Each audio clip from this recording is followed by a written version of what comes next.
Jedi utilise la force pour la connaissance et la défense. Jamais. Ce sont des clients très importants, ils ne peuvent pas attendre. Eh ben, ils vont apprendre. Nous avons juré de protéger jusqu'à la mort la pierre du temps. Et j'ai juré de plus manger de glace, mais pareil qu'on a créé un parfum pour moi. Ah, ça nous botte tous de t'entendre dire ça. Il faut avouer que voir Donnie massacrer un nazi, c'est presque aussi chouette que d'aller au cinoche. Bienvenue dans ce premier épisode de LDNS. LDNS, c'est quoi? Ce sont les initiales de la nuit des sorties, mais aussi de les news de la semaine. LNDS, c'est le format news de la nuit des sorties. Disney, Netflix, Warner, Paramount, Universal, on analyse l'actualité de l'industrie du cinéma sous toutes ses coutures. Et pour ce faire, je suis accompagné de Al. Bonsoir Al. Bonsoir Ista, putain quelle intro, je m'attendais pas Ouais, à ça. voilà. Ça va? Ben oui, tu vas bien. Je vais bien, et toi, tu vas bien? Mec répond. Ouais, ça va, écoute, il pleut, il mouille, c'est la fête à la grenouille. Ouais, exactement. Ouais, je crois que toute la France la connaît dans cette histoire. Et de retour pour parler d'actualité, ça faisait un bon mois qu'on n'était pas revenu sur l'actualité. Oui, parce que voilà, il y a eu la période des fêtes, tout ça, donc bon, il y a eu quelques news qui sont tombées quand même pendant la période des fêtes, un peu de trucs, et puis un peu en début d'année. Donc on va revenir un peu sur tout ça, quoi. C'est ça. Et on attaque. Ouais, on peut commencer. Donc on va commencer par quoi? Par les périodes début d'année dit période de récompense, surtout aux États-Unis. Et donc il y a une flopée de cérémonies qui a commencé. Du coup, la période la award season, comme ils appellent les Américains, a commencé, qui se terminera en mars avec les Oscars, et qui a débuté avec les Golden Globes, qui récompensent les films, les séries. Et on va noter du coup quelques victoires, parce que les grands gagnants de ces cérémonies, Oppenheimer commence bien, que ce soit au Golden Globe, au Critics' Choice Award récemment, que des wins, hein, donc 5 Golden Globes pour Oppenheimer, dont meilleur film dramatique, meilleur réalisateur, meilleur rôle pour Cillian Murphy. Donc ça commence bien. Pareil au Critics' Choice Award, 8 awards quand même. Donc ouais, on peut dire que c'est le film qui va leader un peu pour l'instant. C'est un peu le favori pour toutes les récompenses, quoi. Ouais. On verra aux Oscars, mais oui, en tout cas, il a l'air bien parti. Même si sur les Golden Globes et par exemple les Critics' Choice Awards, on n'a pas eu le même prix. Enfin, pour Cillian Murphy n'a pas gagné le prix du meilleur acteur. Donc c'est ça, c'était revenu à Paul Giamatti dans Winter's Break. Winter Break qui est un des favoris du coup, puisqu'il avait gagné 2 Golden Globes, 2 pour l'acting et 3 Critics' Choice Awards, donc ça va être un sérieux concurrent. Et on a un autre concurrent qui était celui qui était le plus nommé à chaque cérémonie, mais qui a moins gagné pour le coup, mais qui a gagné quand même pas mal, Ista. C'est Barbie. Oui, c'est Barbie. Barbie qui a gagné effectivement 6 Critics' Choice Awards et qui a gagné que 2. Donc, c'est ça, dont le nouveau Golden Globes un peu polémique là, de succès box-office. Oui, sur le box-office, ouais. De Barbie. Et voilà, donc après moi Barbie, je trouve que ça mérite pas non plus des awards, mais bon, comme ils aiment bien récompenser des films qui ont bien marché au box-office, ça m'étonne pas qu'il soit autant nominé, mais je pense pas qu'il va tout casser non plus, quoi, sur son passage. Et on a un petit cocorico aussi qui marche bien aux États-Unis. Ouais, il y a Anatomie d'une chute qui a eu deux Golden Globes et ouais, je sais plus quand je veux savoir s'il n'y a pas eu le scénario, quelque chose comme ça. Je sais plus. C'est prix du meilleur film étranger, il me semble. Ah oui, prix du meilleur film étranger, ouais, c'est ça. Donc quand même, quoi.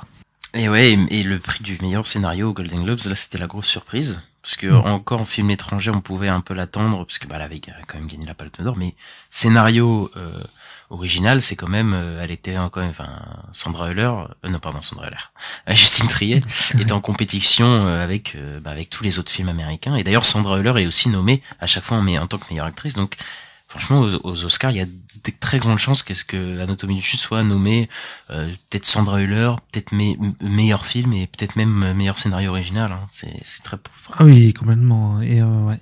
Donc d'ailleurs on va savoir tout ça, les nominations vont être annoncées la semaine prochaine, hein, les Oscars, donc c'est ça, on en reparlera. Et on a un autre concurrent qui est pas mal à Oppenheimer, qui sort cette semaine. Ouais, c'est Pauvre créature, donc avec Emma Stone, le film de Yorgos Lanthimos, qui a eu deux Golden Globes, hein, et C'est ça. quoi d'autre?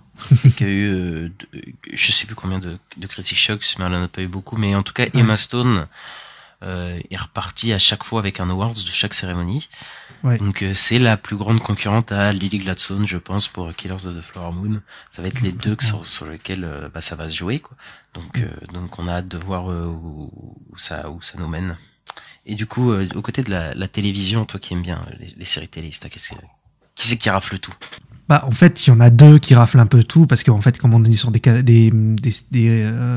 cérémonies, voilà, je cherchais le mot. Des cérémonies qui divisent entre drame, donc séries drame et séries comédie. Il y en a deux là qui ont un peu tout raflé. C'est Succession pour le côté drame et The Bear pour le côté série comédie.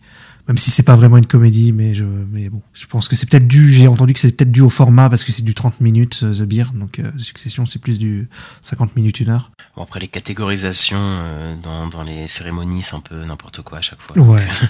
Donc voilà, mais ils ont eu quand même beaucoup de wins, surtout aux côtés des acteurs. Pour par exemple Succession, je crois qu'il y a 3 awards à chaque fois pour les acteurs.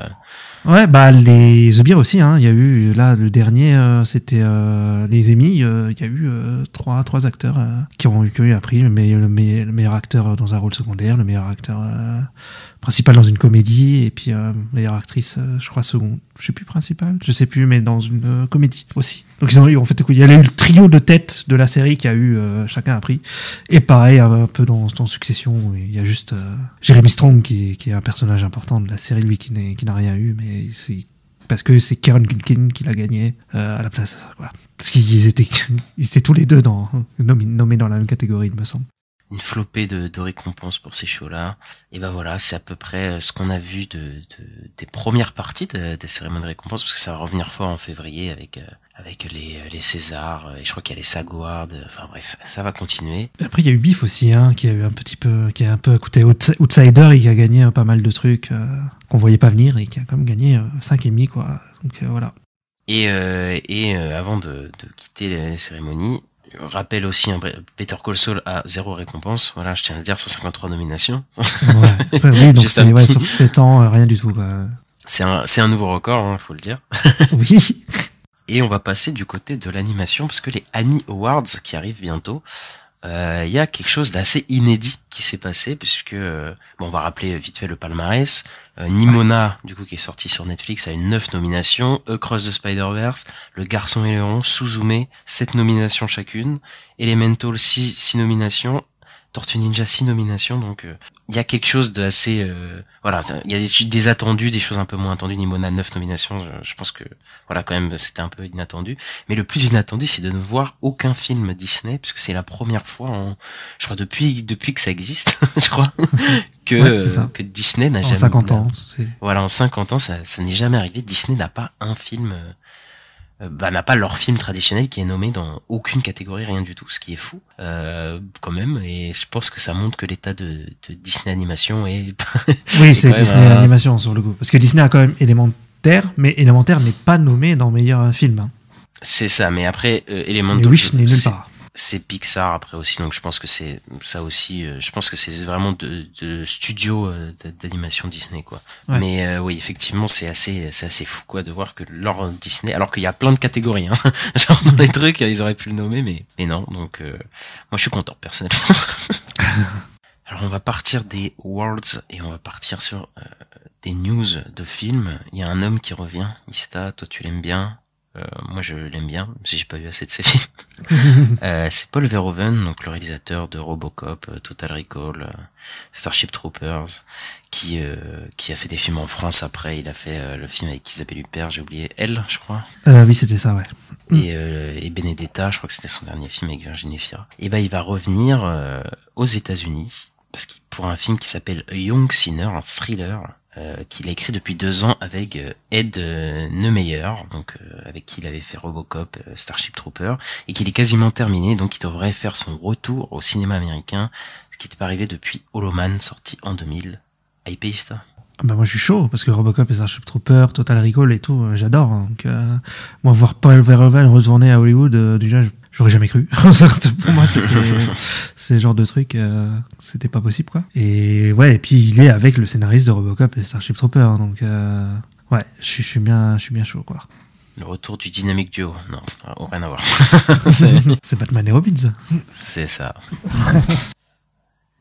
Ensuite, qu'est-ce qu'on a, Ista?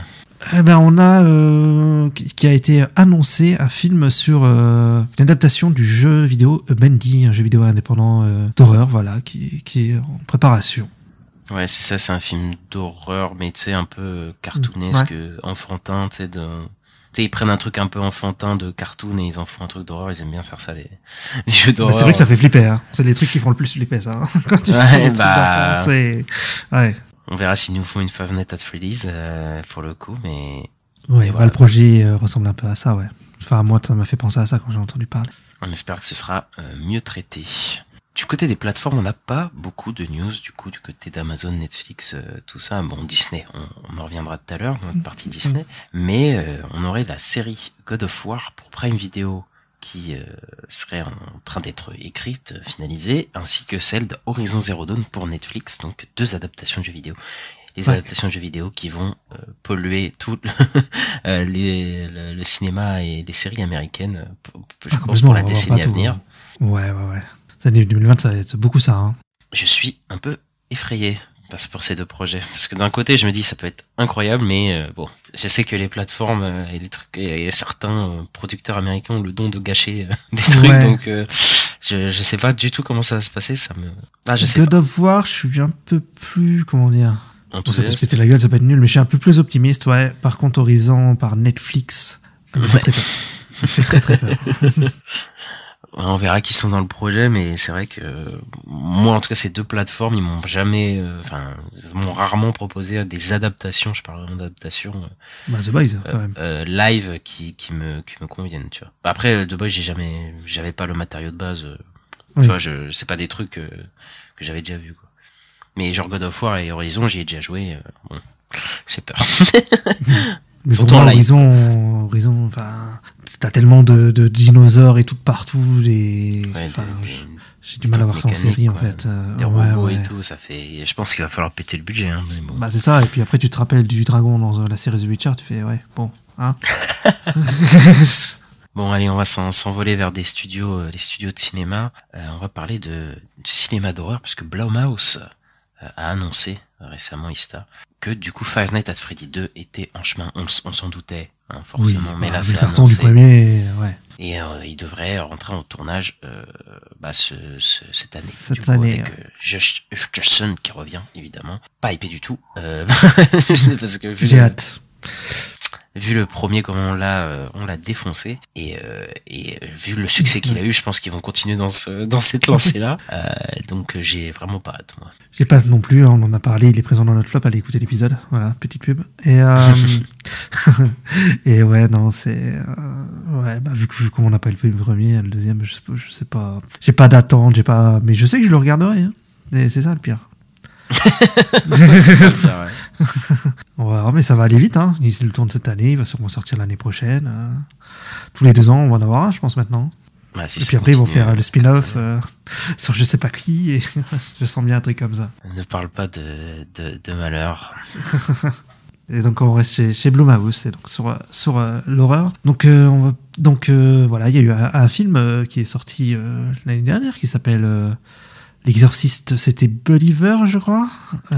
Dévotion en français. Dévotion, ouais, en français, ouais, L'Exorciste Dévotion. Et donc, David Gordon Green, qui a réalisé ce film, il devait faire la suite, qui s'appelle en anglais The Exorcist Daysaver, pardon. Et il a quitté le projet pour se focus sur d'autres projets. Et voilà, et le film, il a été reporté indéfiniment. Ouais, c'est la catastrophe, hein, à ce niveau-là. Le film, je crois qu'il a pas rapporté autant qu'il le voulait. Il a été une catastrophe au niveau critique, au niveau spectateur. Enfin, le film est pas bon du tout. Et ça m'étonne pas. Du coup, là, je pense qu'ils vont revoir leur stratégie vis-à-vis de ces films-là, parce qu'ils ont acquis les droits pour faire 3 films, je crois. Donc je sais pas comment ils vont revoir le truc. Mais David Gordon Green qui part, ça m'étonne même pas. Il quitte le bateau en train de couler, clairement, parce que je pense que de toute façon, je pense qu'il s'en fout de l'Exorciste. Vu le film, je pense que lui. Quand C'est il pas avait son fait truc, sa ouais. trilogie Peut-être Halloween, Halloween, c'était... ça lui parlait bien, mais ça se voit qu'il était pas du tout fait pour ça, et bah, ça m'étonne pas qu'il se barre, quoi. Ouais, bah c'est un film qui a reçu des très très mauvaises critiques. Voilà. Après, il a quand même un peu marché, il me semble.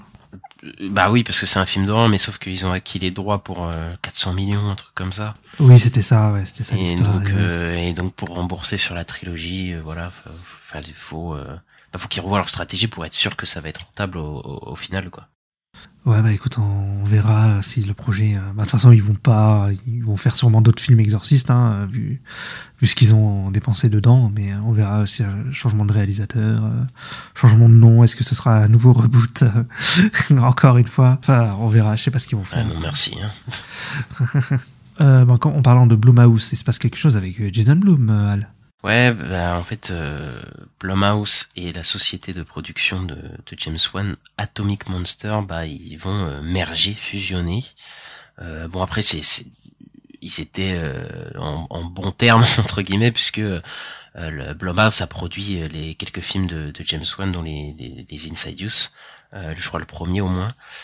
Et donc, ils étaient évidemment en bons termes. Donc, Blumhouse, qui ont fait Get Out, les Paranormal Activity, voilà, qui sont depuis 20 ans une des sociétés de production les plus prolifiques du cinéma américain, bah, fusionné avec Atomic Monster, un des studios les plus prolifiques du cinéma américain aussi, puisque c'est James Wan, donc c'est tous les sauts, le Conjuringverse qui a rapporté, je crois, je sais pas combien de millions et de millions de dollars, et donc les deux ils vont fusionner, et j'avais lu un article du coup qui disait que ça va leur permettre entre guillemets d'avoir plus de liberté pour la Atomic Monster, parce qu'eux ils faisaient des films en partenariat souvent avec Warner ou ce genre de trucs, donc là ils auront plus de liberté pour leurs films, et bah voilà, Blumhouse eux ils s'en mettent plein les poches aussi de l'autre côté, donc voilà, pour eux c'est vraiment full bénéfice, quoi. Ouais, j'allais te demander justement, parce que Atomic Monster c'est souvent Warner, enfin le Conjuringverse. Et Blumhouse, c'est ça en fait. C'est Paramount, c'est Universal, je sais plus. Blumhouse, non, c'est indépendant, hein, Blumhouse. Ah ouais, d'accord. Ouais. Ensuite, on passe du côté de Paramount, et donc notamment de Scream 7, qui a fait beaucoup parler de lui. Et en fait, voilà, il y a eu l'histoire avec Melissa Barrera, dont on avait déjà parlé, il me semble. Là, on a appris que le réalisateur, donc Christopher London, il est parti, il a quitté le projet. Donc voilà, il y a beaucoup de gens, on parle beaucoup de gens qui quittent des projets là aujourd'hui. Mais il a été très déçu, et il dit que c'est un job de rêve, voilà, qui s'est transformé en cauchemar.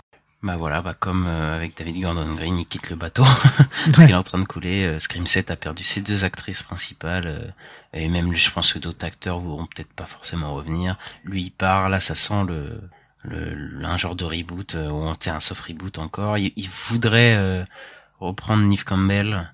Mais oui, il y a Neve beaucoup Campbell, ça en ce moment, elle a dit ouais. que bon bah va falloir qu'ils remettent un chèque ou un gros truc, mais bon, je sais pas comment ça va se faire parce que le film il risque de se faire boycotter aussi, donc ouais, c'est compliqué là pour Paramount et pour la suite de Scream.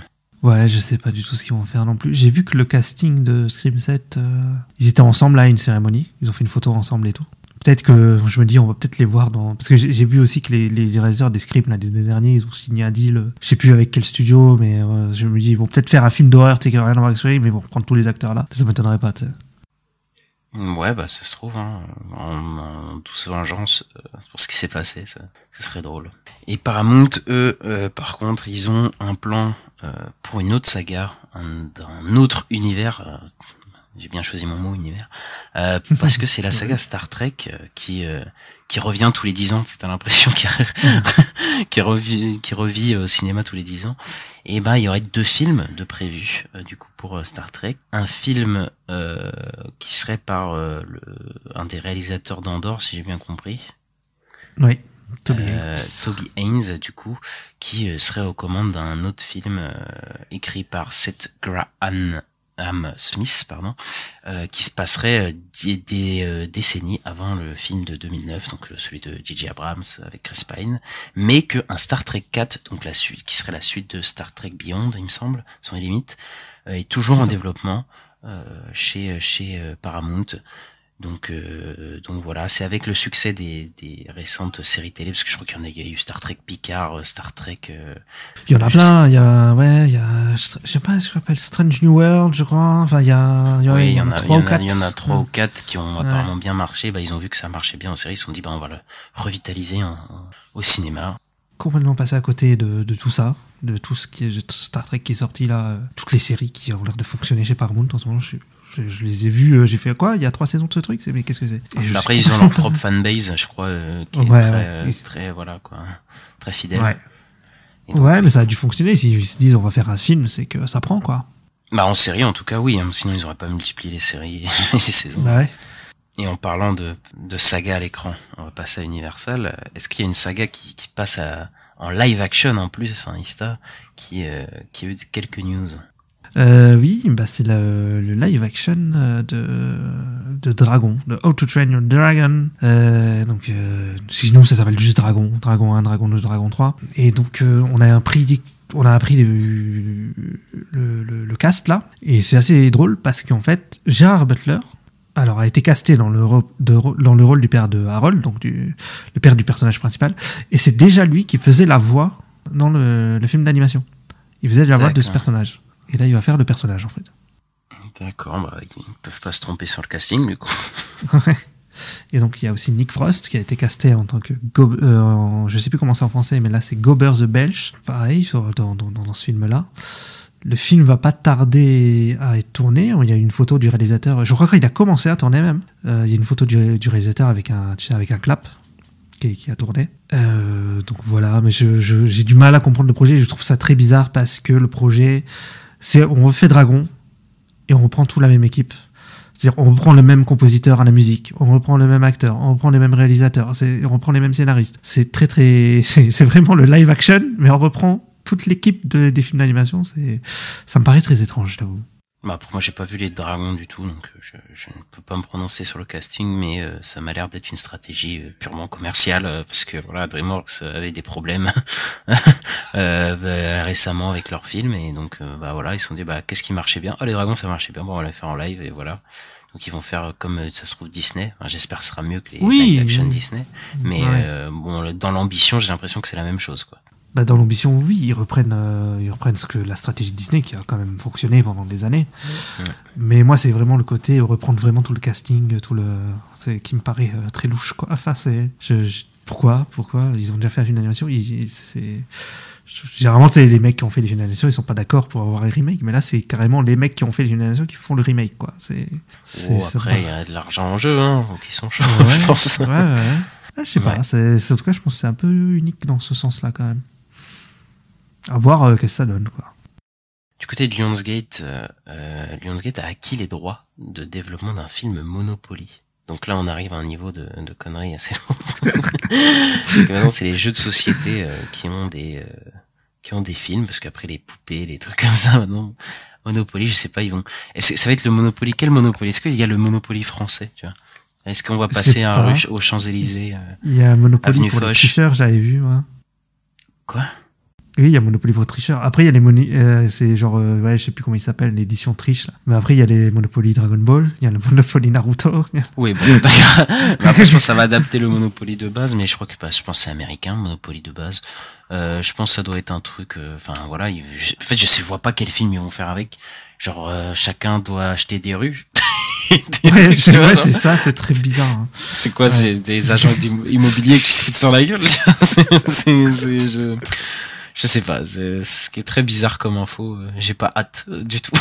C'est vrai, des films sur des jeux de société, en fait, il y en a déjà eu. Récemment, il y a eu Battleship, parce que c'est la bataille navale.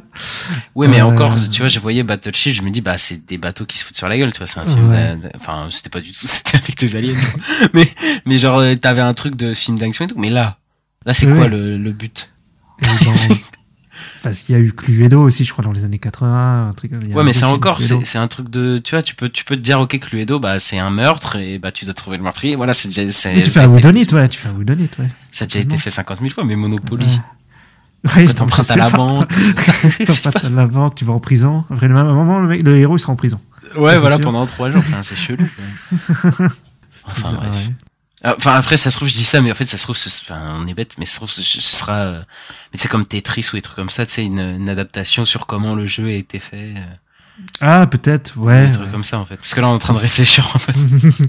Mais ça se trouve ça sera juste un truc sur le projet Monopoly mais. Ouais faut voir sur le projet oui parce que là on dit juste qu'ils ont les droits du Monopoly. Après ouais ça peut être sur mais est-ce que l'histoire est intéressante de raconter comment le Monopoly est arrivé, je sais pas quoi.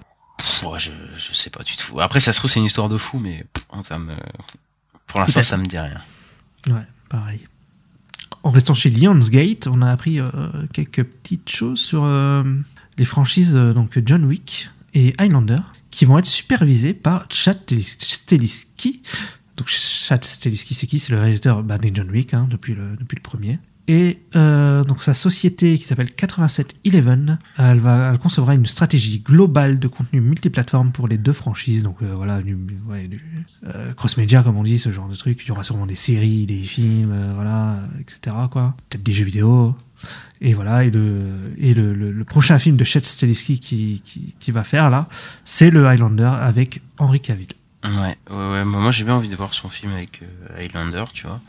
Ça me chauffe, mais alors le reste, j'en ai rien à foutre, les multiplateformes des séries Highlander, John Wick, tout ça, bon, on en a déjà parlé d'une sur le podcast, ça s'est pas très bien passé, et franchement, je suis pas du tout hypé par pas un multivers, mais voilà, une saga. En fait, pour John Wick, je le suis pas du tout. Moi, je trouve que déjà les films ne racontent déjà pas grand chose en vrai. C'est surtout pour l'action qu'on regarde, c'est une action sympa. Par contre, Highlander, moi, je regardais la série quand j'étais gamin et j'aimais bien sur M6. Donc, Highlander, tu mets des immortels, tu peux mettre des monstres, tu peux voilà. En série, ça peut marcher pour moi même. Ouais, pour moi ça peut marcher parce que c'est plus fantastique en fait. Ouais. Donc pourquoi pas. Mais ouais, John Wick, j'ai plus de mal. Ok, bah écoute, avant de partir dans les contrées lointaines et sombres de Disney, passons chez Warner, le concurrent. Paul Thomas Anderson, un des meilleurs réalisateurs américains depuis ces 25 dernières années.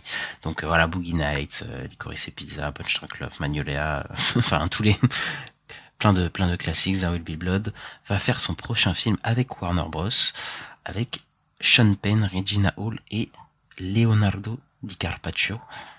Leonardo DiCaprio qui donc enchaîne ses films avec des grands réals à chaque fois, parce que maintenant il choisit que ses films comme ça, on a l'impression. C'est ça. Et il est décrit comme le film de Paul Thomas Anderson le plus commercial, et ça fait très peur. Et la production devrait commencer ce mois-ci. Et il n'y a pas encore de date de sortie, mais bon, un PTA, moi je suis toujours chaud, mais j'avoue que la description m'a fait flipper. Parce que c'est un PTA qui va être sûrement avec un plus gros budget, qui va faire peut-être un plus gros film, quoi. Non, je pense. Je pense que ouais, avec Léo, du coup, il va sûrement péter au niveau du budget, mais bon, du coup, je sais, j'aime pas du tout cette appellation, ce commercial film ever, genre ça veut dire quoi ça? Oui. Ce que t'es en train de me dire là. Et du coup voilà, mais après voilà, Paul Thomas Anderson avec Leonardo DiCaprio, j'ai le rappelé DiCarpaccio tellement je l'appelais comme ça. Bah ouais, j'ai envie de le voir quoi. Ah bah carrément. En fait c'est ouf parce que la rumeur, c'est Jeff Snyder qui avait annoncé la rumeur en décembre 2022 je crois. Et ça vient d'être confirmé quoi, donc il avait raison depuis plus d'1 an. Et oui, des scoopers ont parfois raison. Et ouais. On va parler d'une autre star. Ce n'est pas Leonardo DiCaprio maintenant, mais c'est genre j'ai pas de vanne. Tom Cruise. Ok. Oui, il y a pas de blague sur son prénom. Effectivement, on peut pas trop en faire. Qui a signé un deal avec Warner Bros pour développer des films alors originaux et aussi des franchises où forcément il jouera dedans quoi. Voilà. Il va avoir son petit bureau chez Warner et puis voilà. Ouais, pas surprenant parce que lui qui était pas. La dernière fois qu'il a essayé de lancer une franchise, ça s'est mal passé. Laquelle? Monsterverse là. Oui. Ça s'était pas très bien passé avec la momie et tout ça. Mais bon, après Tom Cruise, il a rarement des échecs au ciné, donc voilà, je peux comprendre que Warner veut avoir Tom Cruise avec lui parce qu'il est plutôt bankable. Ouais. Bon, même si cette année, l'année dernière, c'était moins le cas. Ouais. Mais voilà, donc du coup on va voir ce qu'ils vont produire avec lui. Mais Tom Cruise qui s'associe à un studio, ouais, je sais pas, tu vois, je sais pas. c'est étonnant parce que avant c'était plutôt Paramount. Paramount fait les Missions Impossibles, tu vois. Et c'est aussi avec sa boîte de prod à Tom Cruise. Ouais, mais tu vois, genre Tom Cruise, il a sa franchise Mission Impossible avec Paramount, mais après il fait d'autres choses. Il a fait plein d'autres choses avec d'autres studios, tu vois. Genre, il a jamais été fidèle à un seul studio dans sa manière de faire, tu vois. Faut regarder dans les derniers parce que Top Gun c'est Paramount aussi, hein, je crois. C'est peut-être Paramount, je sais plus. Mais en tout cas, je sais qu'il depuis 10 dernières années, il fait, il fait d'autres choses, quoi. Enfin, tous ses films d'action, il trouve les financements. Je crois qu'il a pas trop de problèmes à trouver des financements, Tom Cruise. Mais voilà, et du coup, là, le fait qu'il doive développer sur, après, c'est un acteur, il peut faire 5 films par an s'il veut, Tom Cruise. Mais le fait qu'il va développer des franchises et tout, et des trucs originaux, en plus, hein. C'est censé être des trucs originaux, hein. Non, c'est les deux. Il fait les deux, en fait, original et franchise. Ouais, ok. Non, mais je pense que d'un truc original va développer des franchises. C'est ça que, tu vois ce que je veux dire. Peut-être aussi, oui, peut-être aussi, oui.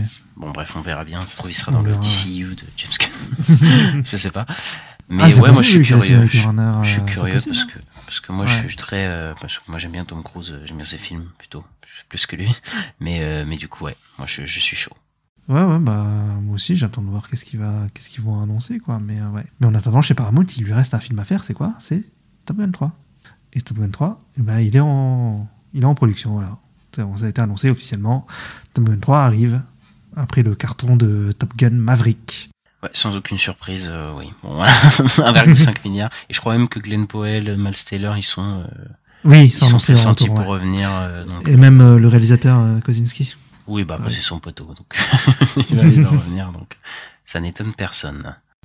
Ensuite, on a eu du casting pour The Last of Us saison 2. Alors, on a Young Mazino qui a été casté dans le rôle de Jesse. Donc Young Mazino, on l'a vu dans Biff. Donc j'ai fait un petit aparté tout à l'heure en début quand on parlait des Golden Globes, tout ça. Young Mazino qui joue le petit frère du personnage de Steven Yeun dans Biff. C'est Acharné en français, le nom de la série. Voilà. Je dis Biff depuis tout à l'heure, mais voilà. Et Kathleen Dever donc, a été castée dans le rôle de Abby. Je crois qu'on en avait parlé de Kathleen Dever. Oui, c'était qui était en rumeur. Pressenti, oui. Ouais. Voilà, donc là, elle a été confirmée. Alors, j'aurai le rôle d'Abby. Et Isabella Merced, qui a été castée dans le rôle de Dina, donc la copine d'Ellie dans The Last of Us saison 2. Isabella Merced, c'est quand même un délire, hein, parce qu'elle est dans 4 franchises qui arrivent. Elle est partout. Ouais, bah là, elle est dans plein de trucs, donc ça se trouve, ça va être son année de révélation. C'est ça. Au cinéma, puisqu'elle est, elle est dans Superman. C'est ça. Superman aussi. Legacy, ouais. Dans Alien. Et là, le Last of Us, enfin là, c'est la fête, quoi. Et Madame Web. On n'était pas obligé de citer celui-là, mais et bon, moi je sais pas trop, j'ai pas joué la partie 2, donc je sais pas si c'est bien le casting, mais écoute, Kathleen Dever, ça a l'air d'être une bonne actrice pour le coup, donc ouais, bah j'attends de voir Kathleen Dever. C'est vrai que moi je disais, j'avais dit que j'avais du mal parce que voilà, Abby est un personnage musclé, hein, dans le jeu vidéo, mais après si c'est une autre version et tout, on verra ce que ça donne, quoi. J'ai pas envie non plus de bâcher une actrice ou quoi, tu sais. Comme trop de gens le font, sur le physique en fait. Voilà. On va attendre de voir, on verra. Mais sinon, moi ça me paraît plutôt juste. Hein. Young Mazino, son personnage est un personnage d'origine asiatique dans la série, et lui c'est dans le jeu vidéo. Et lui c'est un personnage d'origine asiatique, Isabelle Merced, voilà. Dina, c'est une métisse aussi, donc voilà. Voilà, ça m'a pas choqué au final. Mais non. Ok. Plutôt fidèle, voilà. Du côté, on reste HBO, la série House of the Dragon, qui reprendra cet été. On a appris que la saison 3 était en développement, alors même que la saison 2 n'est pas encore sortie, et que le script est en train d'être écrit. Et donc la saison 3 on devrait pas tarder trop longtemps après la saison 2, en tout cas, pour la voir, je pense.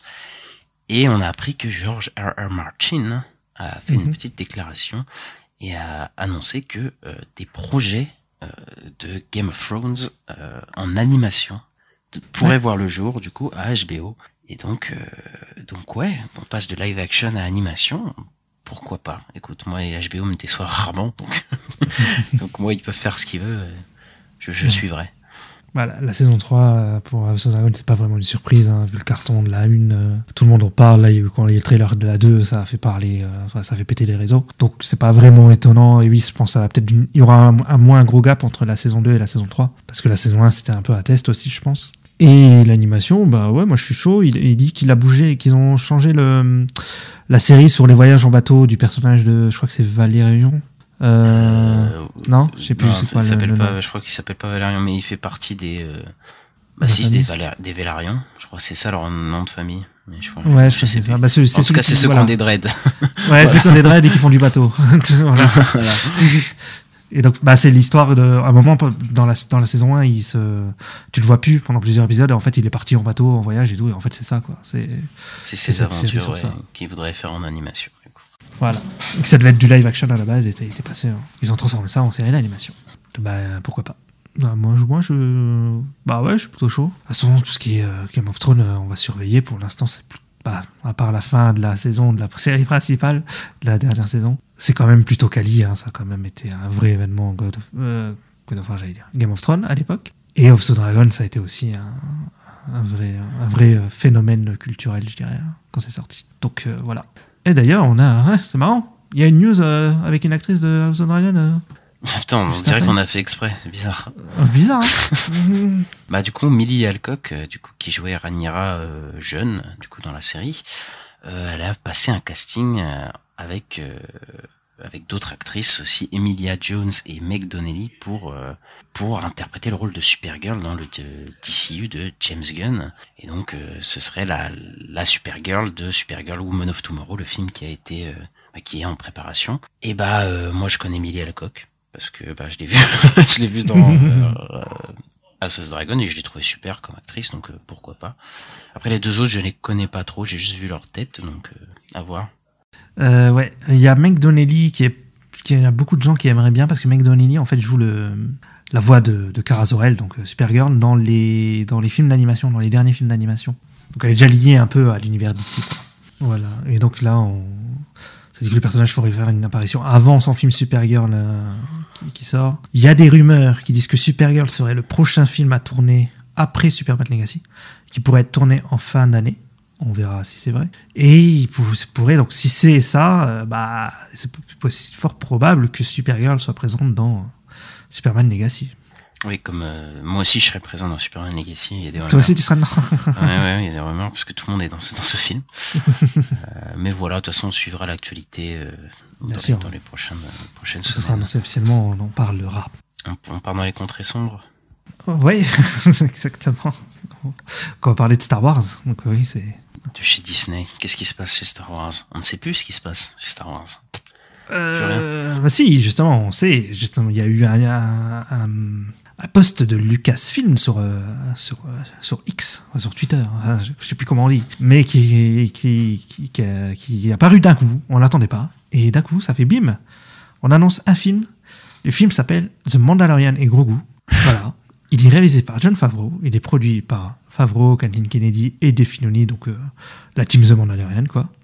Et le film va rentrer en production plus tard cette année. Donc il va rentrer en production cette année. Voilà. Donc ce serait en fait on pensait que ce serait tous le premier film qui allait arriver au cinéma, ce serait le film sur Rey. Et en fait, ce serait un film sur Mando. Voilà. Oui. Et de base, j'ai cru comprendre que c'était la saison 4 qu'ils ont décidé de en fait faire un film du coup plutôt qu'une saison 4. Mais que ce n'est pas le film que Dave Filoni va faire plus tard pour finir son Mandoverse, c'est ça? Oui, ça, oui. Et que ça ferait partie d'une trilogie, du coup, ces trois films. Alors la trilogie, par contre, c'est une rumeur. C'est une rumeur, mais c'est ce qui se dit, en tout cas. Mm. Et écoute, je suis assez perplexe par cette info. Parce que moi, je suis pas du tout pour que la série télé, après, arrive en film. Alors, de là à faire une trilogie, bon, si c'est vrai, hein, évidemment, mais du coup, je sais pas si ce sera une trilogie, mais en tout cas, on a 2 films qui sont en tout cas en préparation. Ouais, il y a 2 films annoncés officiellement qui arrivent, ça c'est sûr. Du Mandoverse, moi, je suis pas sûr que c'est une bonne idée, juste marketingement, je veux dire, financièrement, parce que je sais pas du tout si ça va vraiment marcher. Bon, après, on sait pas les budgets qui vont arriver, ça se trouve, ce sera pas 250 millions de patates non plus, mais bon, faut quand même se méfier avec Disney. Mais je suis pas sûr que de l'intérêt que les gens vont vraiment porter pour ce truc. Mais écoute, je sais qu'il y a des gens qui vont être chauds, mais moi je suis pas du tout chaud pour ce projet-là du tout. Moi je suis chaud, même parce que c'est Star Wars, donc je suis toujours chaud. Voilà. Mais ouais, il y a eu des rumeurs bizarres, il y a plein de trucs, c'est pas clair. Et après, il y a quelqu'un qui a dit, ouais, en fait, il y aura une saison 4, mais c'est 6 épisodes. Et le film, en fait, c'est le final. Non, mais tu vois, ça serait le pire truc du monde. Voilà. Vraiment... Après, il y a un annonce, il a dit, non, la priorité de Lucasfilm, là, maintenant, c'est ce film, c'est ça qui va arriver. Et si ça marche, il ferait des suites. Donc, voilà, je sais pas. Enfin, c'est... Là, tout n'est pas clair sur ce projet-là. On sait pas si c'est la saison 4 retravaillée, ils l'ont pas dit. Là, tout ce qui a été annoncé, c'est qu'il y a un film Mandalorian qui arrive, qui s'appelle The Mandalorian et Grogu, et il y a le film Mandoverse de Filoni. Et voilà, on n'a pas de date, on sait pas quand ça arrive, quand ça va être, comment ça va être organisé, tout ça, mais voilà quoi. Bon, bah écoute, moi pas hypé, toi hypé, on verra ce que ça donne. De toute façon, on aura des infos qui vont nous dire que ce sera annulé dans 3 mois, bon voilà. Moi, c'est un duo, je trouve, qui marche quand même et qui est sympa à suivre, quoi. Mais oui, bon, avec Lucasfilm, hein, ces derniers temps, ça a été compliqué. Après, on espère que ça va aller mieux pour eux quand même. Et du coup, du côté de Pixar, Pixar a annoncé que des nouveaux projets Cars sont en train d'arriver parce que là, c'est la stratégie qui est en marche au niveau des films d'animation, c'est de faire des suites de tout. Donc on a Toy Story 5, Frozen 3, des trucs comme ça, et là maintenant, hop, Cars 4, parce que... Iger, il est revenu, vous avez pas aimé Lucas, vous avez pas aimé Soul, vous avez aimé Alerte Rouge, on va vous donner des suites, voilà. Ouais, parce que tout le monde adore Cars, vraiment, c'est vraiment... Mais il y a une hype, il y a une fanbase Cars, même si... Ah, mais il y a une vraie fanbase Cars, vraiment. Mais à chaque fois, ils sont pas au ciné. Ouais. ils sont partout, mais c'est comme les fans de Morbius. Je sais pas. Mais non, ça a mieux marché que ça. Moi, j'en ai tellement rien à foutre de ce projet, mais vraiment, quoi, car c'est vraiment les seuls projets Pixar que je... Ah, pour moi, c'est les pires, hein. C'est tellement anecdotique, quoi, je suis vraiment pas hypé, et en plus, je pense que c'est juste pour le faire une suite et le fric. Donc ça va être encore plus sans âme que c'est déjà, quoi, pour moi. Ouais, parce qu'il y en a, ils disent le 1 et tout, c'est un vrai projet, machin, de passion, tout ça. Mais moi, depuis le début, j'ai toujours vu le dessin animé Pixar pour faire des jouets, en fait. Pour vendre des jouets, des voitures. J'arrive pas à voir autre chose que ça, quoi. Donc, bon, je sais pas. Mais j'ai jamais accroché à cet univers-là, aux personnages, aux histoires. Ça n'a jamais été très, très intéressant, je crois. Et ben, on a une autre news Pixar qui, là, est moins fun, hein, puisque, pour le coup, ils vont... 20% de leurs employés va être délivré, licencié, oui, chercher le nom. Je voulais dire viré, mais libéré, oui, en délivré, plus, ouais. je voulais dire viré, tu vois, voilà. Mais bon, quand même, c'est pas une super news du coup pour Pixar, parce qu'il y a encore des studios artistes qui se font licencier, que ce soit dans le jeu vidéo ou dans le ciné ou dans les trucs comme ça. C'est il y a une vague depuis 1 an qui sévit là, qui est terrible, quoi. De licenciements, c'est assez fou, quoi. Ouais, bah c'est peut-être des conséquences du Covid aussi, hein. Ça fait que il y a une espèce de décalage, quoi. Et ils avaient beaucoup de monde pendant le Covid parce qu'ils faisaient pas mal de films. Et là, cette année, il y a que Vice Versa 2, quoi. Donc, forcément, ils ont moins de monde, ils ont besoin de moins de monde, donc ils virent des gens. Moi, je sais pas, parce que moi, je trouve les studios, ils ont pas l'air de perdre. Enfin, il y a certains qui perdent de l'argent, mais ça a l'air d'aller, hein. Moi, je sais pas pourquoi, là. Tu vois de qui? Non, mais j'allais dire, ils s'en mettent plein les poches, mais... Ah oui, mais ça, après, ils pourraient regarder, oui, bon, on a eu le salaire de Iger, là, bon... Ouais, voilà. Oui.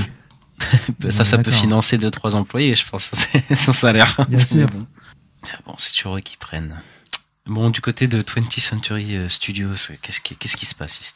Ah ouais, alors ça, c'est pas mal. Il y a eu une petite news qui est tombée, c'est qu'en fait, il y a le film 28 années plus tard qui arrive, qui est en production. Et donc, c'est avec le retour de Danny Boyle qui avait fait 28 jours plus tard à l'époque. Hein. Il n'avait pas fait la suite, il n'avait pas fait le 28 semaines, mais il avait fait le 28 jours. Et il va le réaliser donc avec Alex Garland qui va écrire le script, qui avait aussi écrit le script de 28 jours plus tard à l'époque. Et ils vont relancer ça, et dans l'espoir aussi de lancer une nouvelle trilogie. Alors, de ce que j'ai compris, par contre, Danny Boyle fait le premier et il fera pas non plus les suites forcément, quoi. Mais Alex Garland, par contre, est annoncé comme scénariste sur la trilogie. Hein. Donc, voilà. Ouais, bon du coup la suite de 28 jours et 28 semaines plus tard qui arrive. C'est ça. Bon. Alex Garland, il avait écrit le premier, je sais pas s'il avait écrit le 2. Je sais pas. Ah, je sais pas. Je sais qu'il avait écrit le premier. Du coup, moi je l'ai vu il y a longtemps, 28 jours plus tard.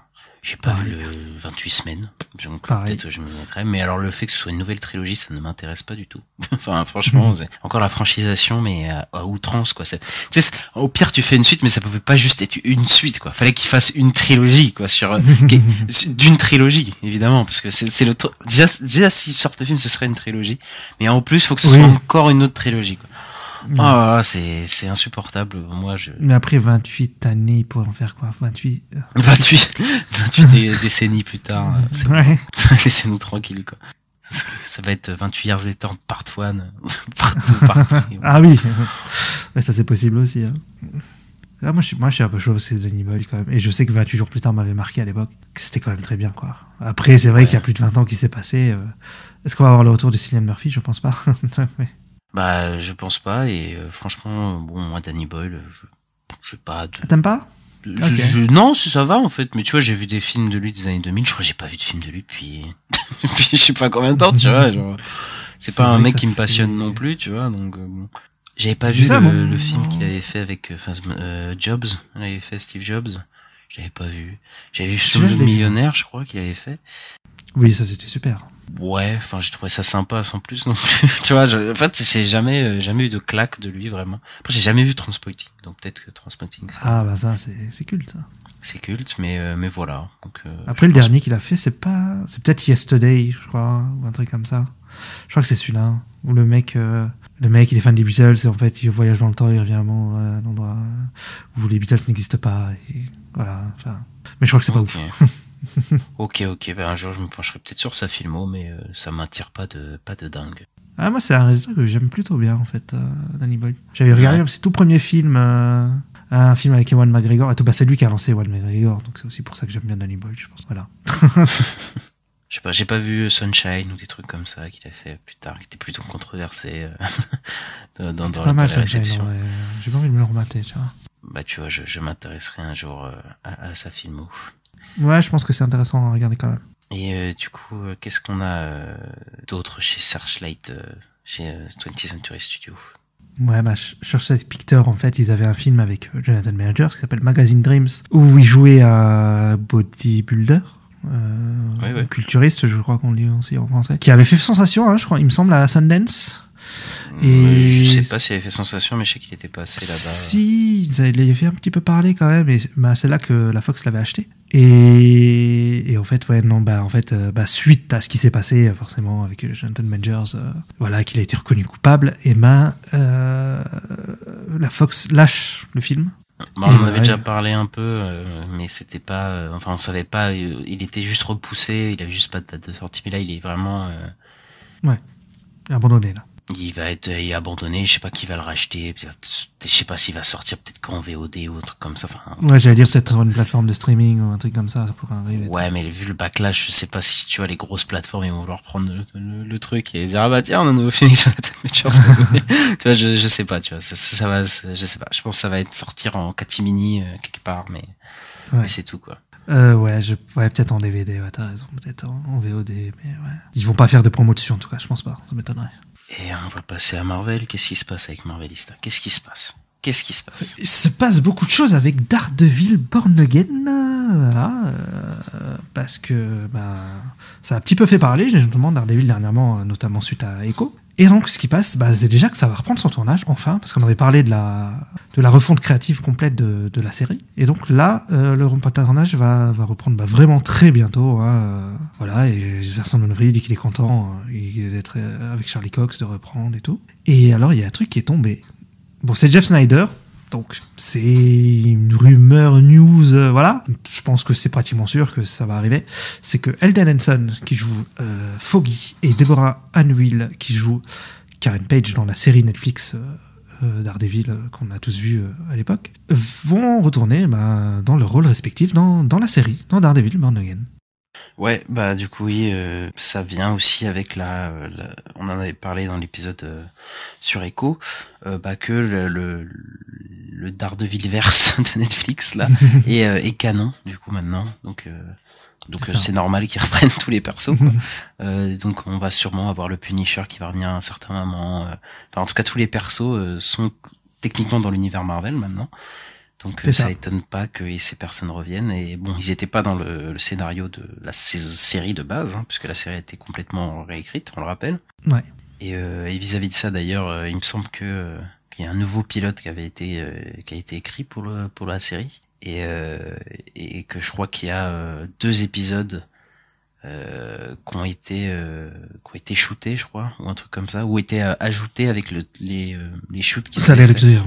Ouais, non, c'est ils ont rajouté des épisodes dans le script, ils sont pas tournés encore. Ok, c'est qu'ils sont pas encore tournés, d'accord. Ils sont pas tournés. En fait, ils ont tourné en tous 6 épisodes, donc dans la première version. Et donc là, ils vont, lui là, donc Dario Scardapone, qui est le showrunner, parce que enfin les séries Marvel vont avoir un showrunner. Et il a écrit un pilote, et il a écrit 2 nouveaux épisodes, et il va sûrement réécrire les 6 épisodes. Hein. Il va y avoir sûrement des scènes additionnelles, des trucs en plus, tout ça, pour tout rendre cohérent. Et donc en tout, il y a 9 épisodes. Et 9 épisodes... alors Kevin Feige à l'époque avait annoncé 18 épisodes pour la série. Et donc là, il y aurait 9 épisodes qui feraient en gros la première partie de la série. Donc la saison 1 serait en 2 parties en fait. C'est ça, voilà, ça sera découpé en 2. Et on aura, comme Netflix fait, des fois partie 1, partie 2, là. C'est ça. Ouais, on aurait ça. Après, je sais pas si ça va sortir tout d'un coup, je pense pas. Mais c'est comme ça que ça va être exploité. Ouais. Mais tu sais que je pense que peut-être la saison... Tu sais, ça pourrait être vraiment fin d'année en vrai. Hein. Ou alors début 2025, je pense. Parce que s'ils ont déjà 6 épisodes de tournée... Oui, c'est possible Ouais. tu sais qu'ils fassent les 3 épisodes restants, et enfin qu'ils continuent de shooter, mais Ouais, qu'ils fassent les scènes additionnelles, et puis voilà. Quoi. la post-prod, ils la fassent en même temps des 3 épisodes, ils la fassent en même temps qu'ils font les 9 derniers, et puis voilà, mais on verra comment ça va être distribué tout ça. Mais ouais, moi déjà, ça me fait plaisir quand même, déjà que ça canonise, et que... Ils font pas, à la base, ils voulaient prendre que quelques éléments, et maintenant ils disent, voilà, c'est canon, voilà, Karen et Foggy reviennent. Le John Merton en Punisher avait déjà été annoncé, hein, donc voilà, il est retour aussi. Enfin, pas annoncé par Marvel, mais par The Hollywood Reporter. Et moi, ça me donne pas mal d'espérance, alors qu'avant, j'étais un peu plus froid. Enfin, j'étais chaud parce que c'est Daredevil, mais j'étais un peu plus sceptique. J'avais des doutes. Là, je suis en mode, c'est bon, ils ont compris, quoi.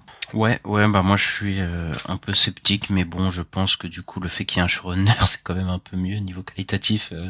Moi, on sent que ça sera pas juste un film étiré, peut-être, tu vois, peut-être ce sera vraiment une série. Et surtout que c'est 9 épisodes et pas 6 aussi. Ouais, après ça, je sais pas, moi, plus c'est long les séries, plus j'ai peur. Mais pour le coup, vu le budget du coup que la série va avoir au final. Je pense que là il va falloir que ça marche, parce que si ça marche pas la série, ça va être chaud là. Après je pense que c'est une de leurs plus attendues. Hein, c'est la plus attendue, je pense. C'est la seule la plus attendue qu'ils ont. Hein. C'est pas Agatha. Hein. Donc là, si Agatha peut être une bonne surprise, mais oui, je suis d'accord avec toi. Mais en fait, j'ai peur. En fait, je me dis combien ils avaient déboursé de base, parce que quand tu sais qu'ils ont fait 200 millions pour Secret Invasion, tu vois, alors que c'est 6 épisodes et tout, tu te poses des questions. Là, j'espère qu'ils ont bien géré leur budget, parce que les potes, c'est chaud là. Après, c'est du street level et tout, donc je pense quand même qu'il y a moins, il y a pas de personnages d'image synthèse et quoi, tu vois. Ouais, ils peuvent nous surprendre, c'est vrai que Secret Invasion, ils nous ont surpris. Mais du côté d'une autre série Marvel, on a appris qu'il n'y aura pas de saison suivante. C'est la série de Tatiana Maslany. She-Hulk saison 2 ne devrait pas être fait. En tout cas, c'est les paroles de l'actrice. En fait, c'est d'après elle, ouais. Donc, parce que apparemment, ils ont dépassé un peu leur budget sur la série de base. Enfin, c'est une anomalie de se dire qu'ils ont dépassé leur budget. Je sais pas ce qu'ils avaient. Bah non, en fait, quand tu réfléchis, il y a beaucoup de multiversions en images de synthèse dans la série, c'est abusé, hein. Ah oui, mais c'est pas fini. Tu te poses des questions, tu te dis, mais ils ont dépensé, mais bon, il y avait des problèmes à ce niveau-là, quoi. Mais bon, comme à chaque fois, à Marvel, mais c'est peut-être parce qu'ils ont pas laissé assez de temps, encore une fois. Oui, il y a ça aussi. VFX artistes, sûrement ça, mais de toute façon, ils déboursent. Déjà, le personnage principal est un personnage en image de synthèse, donc déjà. Ah oui, mais je pense qu'ils ont déboursé trop d'argent sur les dernières séries Marvel, et que c'est plus possible, quoi, de débourser autant pour ces résultats-là. Donc voilà. Après, peut-être que Tatiana Maslany va revenir dans des films ou toutes séries, mais c'est vrai que la saison 2 de She-Hulk, je sais pas, du coup, ça sent qu'il y aura pas de saison 2, du coup, pour le coup. Bah, selon elle, non. Après, il y a aussi la refonte créative de partout, là. Donc déjà, ils pourraient faire une nouvelle saison de She-Hulk, peut-être bien plus tard, hein, avec un vrai showrunner, tout ça. Si les autres séries qui vont arriver là Après, ils peuvent foutre le personnage un peu dans d'autres trucs aussi. Hein. Oui, voilà, tu vois, s'ils veulent faire un film Hulk, ça se trouve, elle serait dans Hulk, tu vois, genre des trucs comme Ouais, ça. par exemple. Voilà, après. Ou s'ils veulent faire une série ou un film She-Hulk et un autre personnage aussi, ils peuvent aussi. Enfin, ils ont plein d'options. Hein. C'est vrai, c'est vrai. Ils peuvent la mettre dans une équipe aussi, je sais pas. Voilà. Ensuite, on a le projet que tout le monde attend, Wonder Man, du coup, qui devrait reprendre son tournage ce mois-ci. Je m'en fous. Je sais pas, ce projet, j'ai aucune info, y a rien. C'est le truc le plus bizarre du MCU, mais que j'ai vu de ma vie, quoi. Ah, moi, je suis un peu chaud. Hein. Mais oui, il n'est pas annoncé officiellement, en fait. Ce projet n'a jamais été annoncé officiellement. Je connais pas le perso. Je n'ai pas de marketing. Je ne connais rien du truc. Et on me dit, oui, ça sort et tout. Je fais, mais quoi? Qu'est-ce que c'est que ce truc? En fait, pour la petite histoire, c'est que la série, on savait pas ce qui se passait avec la série. On pensait même qu'il y en a même des rumeurs qui pensaient que c'était annulé. Et d'un coup, il y a des images de tournage qui sont tombées sur Twitter et il y a une personne qui a dit « J'étais au travail ». Et d'un coup, je vois des gros trucs, Wonder Man partout. En fait, il y avait un théâtre avec un genre de un cinéma, quoi. Il y avait des grosses bannières Wonder Man et il y avait une silhouette, un genre de panneau avec une silhouette avec un gros W. Et ouais, je pense que ça va être une série un peu méta parce que c'est une série où le personnage principal est un acteur à Hollywood, en fait. Donc, ça va être un truc, voilà, un peu sur une star, tout ça. Et ce qu'on sait officieusement, parce qu'on a vu les photos de l'acteur, c'est qu'il y a Trevor Slattery, donc Ben Kingsley dans la série. Et que c'est produit, je pense qu'il va peut-être même être showrunner, mais par le réalisateur de Shang-Chi. D'accord, bah écoute, on n'a aucune info. Peut-être qu'on aura des infos de ce truc. Ça m'intéressera peut-être, je ne sais pas du tout. je peux pas en dévoiler. C'est le projet mystère de Marvel. Mais je pense que ça, c'est le truc qu'ils vont te balancer, et puis ils vont te sortir un trailer direct, et puis ils vont te dire... Disponible maintenant. Ouais, comme non, pas maintenant, mais... Au Super Bowl. Non, mais ça ne m'étonnerait pas que ce soit une série de l'année prochaine, par exemple. Parce que là, il n'y a plus grand-chose en série qui a été annoncé qui vient l'année prochaine. Hein. Il n'y a plus grand-chose. Hein. Du côté du film Thunderbolts, on a des rebondissements apparemment à chaque fois. Puisque Steven Yeun, du coup, le fraîchement récompensé pour The Beef, la série, apparemment a abandonné du coup le rôle de Sentry, il me semble. C'est ça, le mec qui est tout jaune et qui a des éclairs, je sais pas, un super-héros. Et parce qu'il a des problèmes d'emploi du temps, du coup il ne pourrait pas tourner Thunderbolt. Et on aurait des rumeurs que Austin Abrams a auditionné, ou en tout cas s'est vu offrir le rôle, mais que apparemment il aurait pas du tout suivi le rôle, donc le rôle est encore à prendre de Sentry, il me semble. Il est encore libre, et il serait peut-être temps de se dépêcher, parce que je crois que Thunderbolt c'est dans pas longtemps quand même le tournage. C'est peut-être un peu chaud, quoi. Ouais, je crois qu'il veut le faire au printemps, quoi, en gros. Ouais. Mais t'as vu la petite photo de Kevin Feige avec... C'était aux Emmy, je crois. Ouais. Et il parlait à Steven Yeun. Donc... il y avait une photo où il se serrait la main et se parlait et tout. Bon, Steven Yeun dans l'MCU, c'est pas fini. Hein. C'est pas fini. Je pense qu'il est pas parti parce qu'il avait envie. Hein. Parce que je crois qu'il le dit qu'il avait. Ouais, il a dit qu'il était chaud. Il était chaud, mais juste qu'il pouvait pas. Donc voilà, mais bon, je sais pas comment ils vont faire. Ouais, je sais pas, parce que là, ils doivent trouver assez vite. Est-ce qu'il faut de la préparation, quoi? Ou alors, moi, je sais qu'est-ce qu'ils peuvent faire. Ils prennent Henry Cavill. Oui, bah oui. Vas-y, paye 20 millions Henry Cavill pour être Sentry dans ton film. Je crois pas. Non, mais ce serait trop drôle que ce soit Sentry. Ce serait drôle. Et c'est quoi notre dernière info Marvel de la semaine, Ista?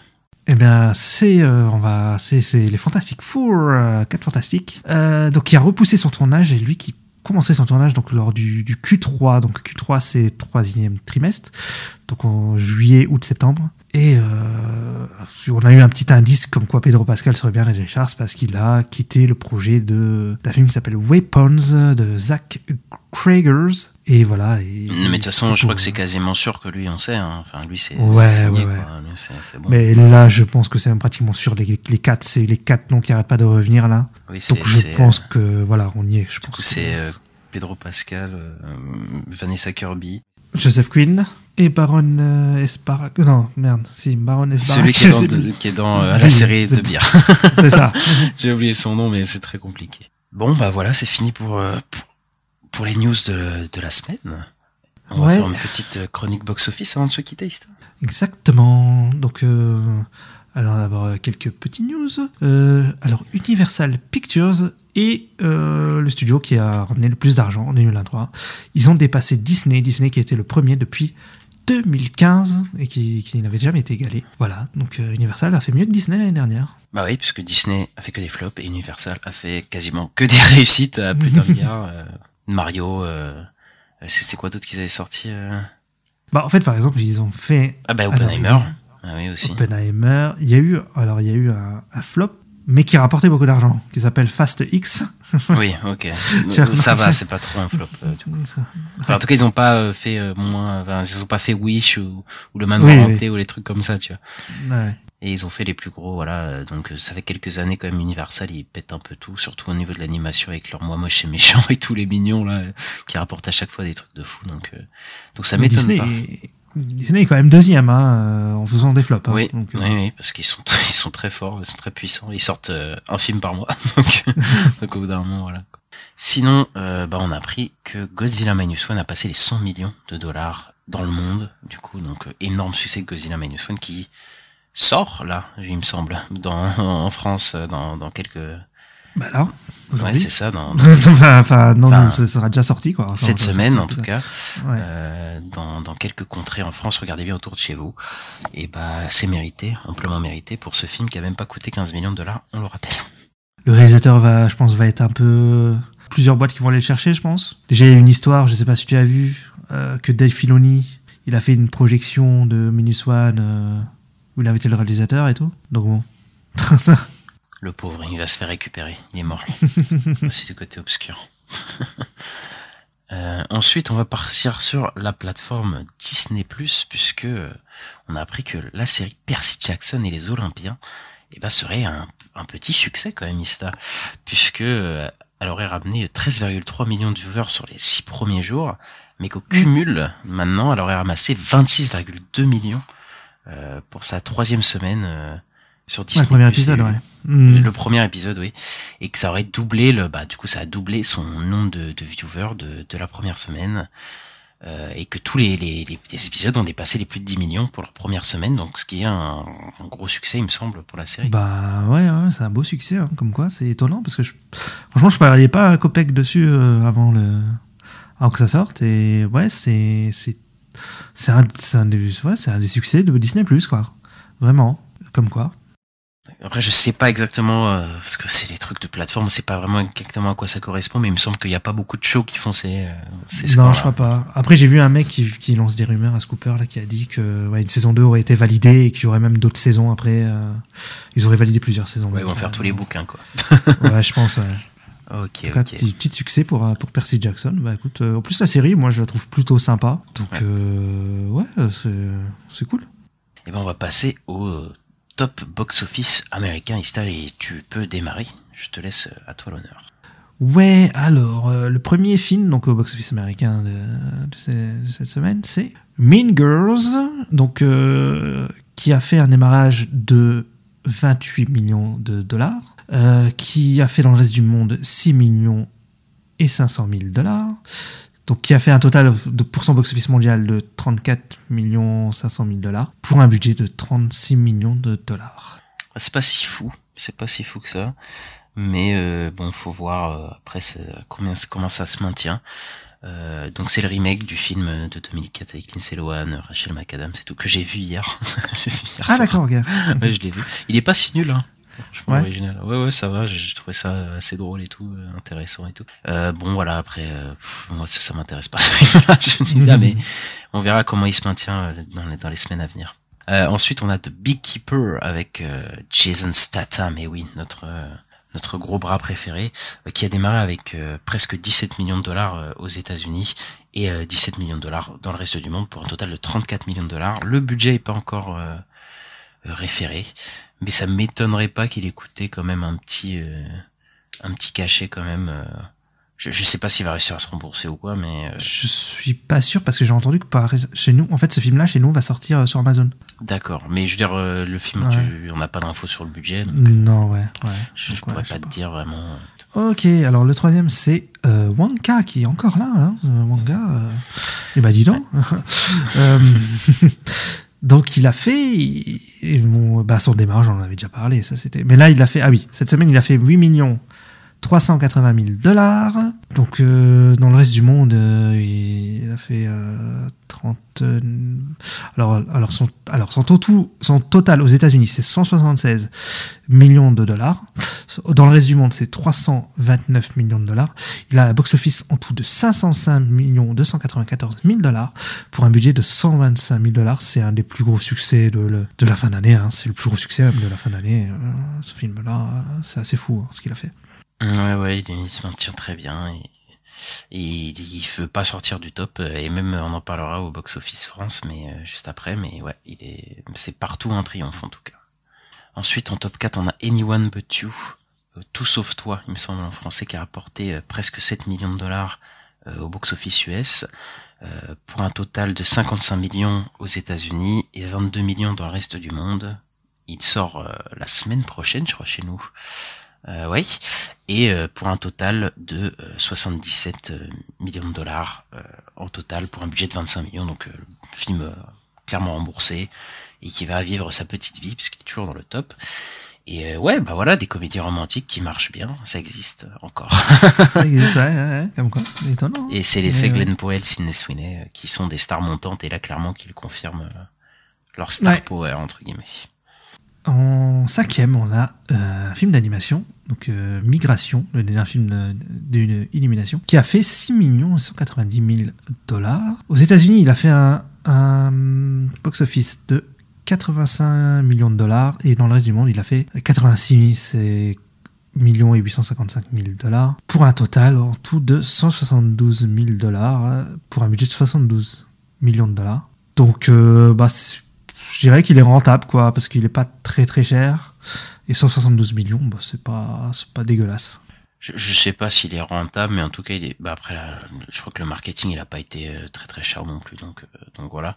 Mais oui, en tout cas, c'est pas le flop qu'on aurait pu penser à la sortie quand il a démarré très très bas. En tout cas, il arrive à se maintenir. Et on va passer au Box Office France.